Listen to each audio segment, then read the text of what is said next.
Hello there, and a very good morning to you. You're listening to Cheat Sheet, the podcast that gives you all you need to know without all of that doom scrolling. I'm Kamali Melbourne. And I'm Anna Jones. It's Friday, the 15th of January, and this is what's happening today. Well, Donald Trump is finally in possession of a Nobel Peace Prize, one given to him by the Venezuelan opposition leader, Corina Machado.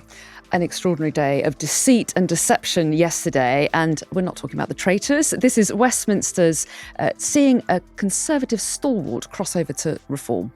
And will you be able to catch the Tour de France next year? We'll let you know where the cyclists will be passing through here in England. The Venezuelan opposition leader, Corina Machado, has given her Nobel Peace Prize to one Donald J. Trump. The pair met at the White House, and Machado says she gave it to him in recognition of what she called his efforts to support Venezuelan freedom. The president called it a wonderful gesture of mutual respect. Now, Trump had previously dismissed Machado as a successor to Nicolas Maduro and had backed his vice president, Delcy Rodriguez, instead. Remember, Nicolas Maduro was captured by the US at the start of the year in Caracas, and he's now in a jail in New York, charged with drug trafficking. Yeah, and really interesting, isn't it, that Corina Machado has gone ahead with this promise to give the Nobel Peace Prize to President Trump. And this is despite the Nobel Committee themselves insisting that it's a prize that can't be transferred and it can't be shared. Although I do notice that they have posted on X saying that a medal can change owners, but the title of a Nobel Peace Prize laureate cannot. And she's clearly really keen to try to charm President Trump. I mean, perhaps a little stung by the fact that he chose to endorse Maduro's former vice president, Delcy Rodriguez, instead of her. But if she was hoping to change her mind, the evidence would appear to show that she hasn't managed to do so yet. Mm-hmm. We saw the White House press secretary coming out and saying that the president had made that call to back Rodriguez on the realities on the ground, she said, and that his opinion on the matter hasn't changed. Trump's still pretty happy to have his medal, though. Have you seen that photograph the White House has posted, clutching a gold frame that it's been put in, looking very happy about it? Yeah, I mean, I love the historical parallel that Machado used as well to explain why she gave this medal to Donald Trump. She referred to the Venezuelan national hero Simon Bolivar and the awarding of a medal from General Lafayette with George Washington's face on it some 200 years ago. Now, whether or not that means anything to Donald J. Trump, I'm not so sure. But as you said, he's very happy to have a shiny medal. He got that one from FIFA a little while ago, so he'd be delighted to have got the real one. Something else for his cabinet. Now, there was a bit of an earthquake in British politics yesterday. You may have noticed, Kamali. Yeah. It started at around 11 o'clock in the morning when Kemi Badenoch made this surprise announcement that she was sacking her shadow justice secretary from her front bench, Robert Jenrick, of course. And the leader said that she found evidence that he was plotting in secret to defect in a way that she said would have been as damaging as possible to the Tory party and the shadow cabinet. And then, of course, we had that news conference in the afternoon when Nigel Farage made a flourish as he unveiled his latest signing, and Robert Jenrick there, awkwardly a little bit late to this press conference, but he delivered a speech in which he described Britain as being broken, and he blamed his former Conservative colleagues for breaking it. Yeah, and it just was an extraordinary few hours, wasn't it, in British politics, Anna? I mean, second major defects to reform this week from the Tories. Remember, Nadeem Zahawi went over, was that Monday? Now, my main question that comes to mind out of all of this is who comes out of any of this best? And many suggesting Kemi Badenoch has actually come out of it pretty well. She acted quickly. She was able to kneecap a rival. Robert Jenrick was ahead in the polls for who the best Conservative leader would be before he moved to reform yesterday.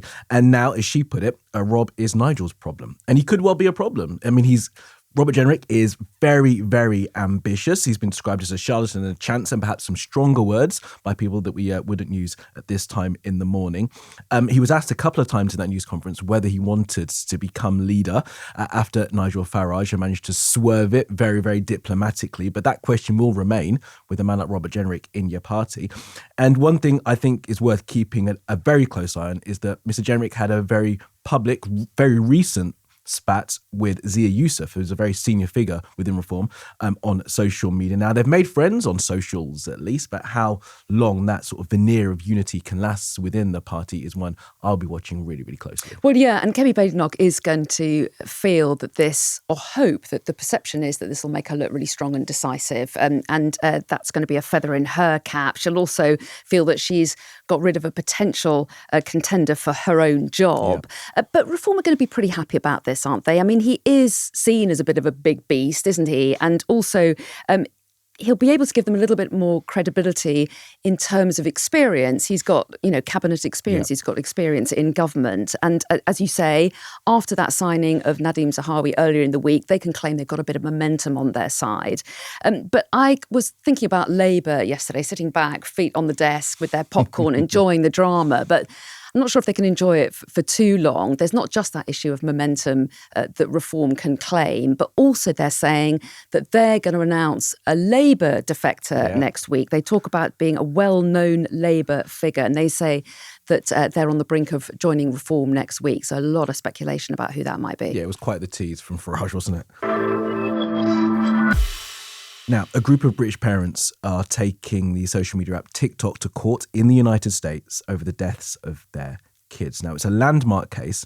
They believe that their children, Isaac Kenevan, Archie Battersby, Jules Sweeney, Maya Walsh and Noah Gibson, died after attempting a dangerous challenge that they'd seen on the app. Their legal case blames the platform's algorithms for amplifying dangerous content. Now, the stunt in question is banned on mainstream social apps, including TikTok, because it is so dangerous. But the parents believe their children saw the challenge, although they don't have proof of that.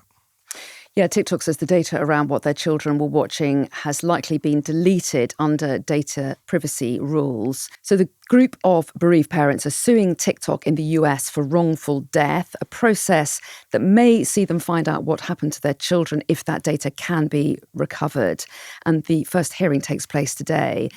The company says that they're being sued in the wrong place because the harm occurred in the UK. And TikTok have told Sky News, they put out a statement saying, our deepest sympathies remain with these families. We strictly prohibit content that promotes or encourages dangerous behaviour.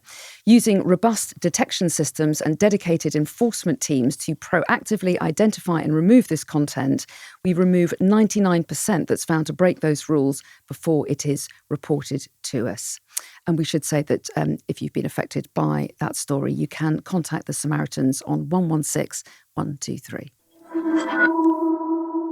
Now, staying with social media, and the Prime Minister has not ruled out banning social media for under-16s. Keir Starmer is facing pressure from MPs to make a decision, although he says that all options are on the table. Now, Labour say they are closely looking at what's going on in Australia right now, where tech companies have to stop under-16s from accessing social media. The Conservatives have, of course, pledged to back a ban, and yesterday tabled an amendment that they hope will put further pressure on the Prime Minister to ban social media for under-16s here in the UK.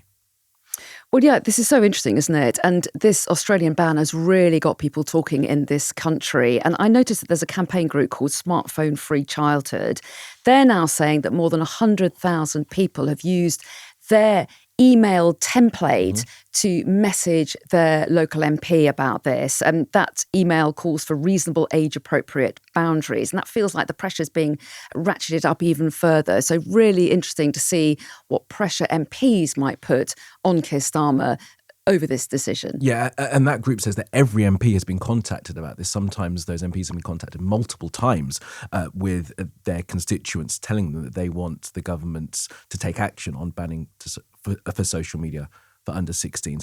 And the Prime Minister's change in all this is fascinating. From last year, when he said he was against a ban, he wanted to put the pressure on social media firms to try and control the content that under-16s get. He's now seemingly saying that all options are on the table. They're looking at what's going on in Australia.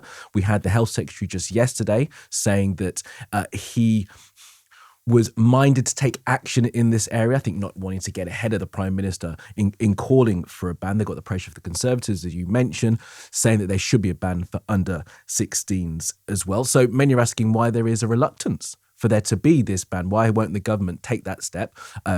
follow Australia, follow the Conservatives now, and ban social media for under 16s.